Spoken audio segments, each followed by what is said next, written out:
Let's get you up to speed. The House Judiciary Committee is set to vote on impeachment articles today, following a 14-hour-long debate last night. The committee will hold two votes, one on President Donald Trump's alleged abuse of power, the other on obstruction of Congress during the impeachment inquiry. That vote was supposed to happen yesterday, but it was delayed after Committee Chairman Jerry Nadler ended debate and postponed the vote until this morning. One member of the House said they wanted to conduct the vote, quote, in broad daylight.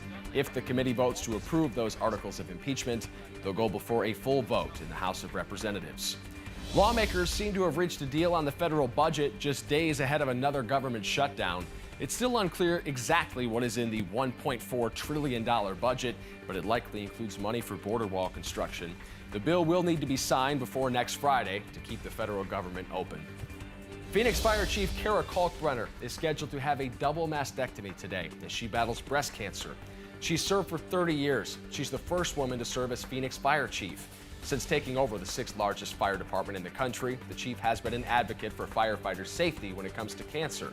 It's unclear if her profession contributed to her diagnosis, but firefighters do have a 25% greater risk of getting the disease than the average person. We all wish Chief Kalkbrenner a speedy recovery.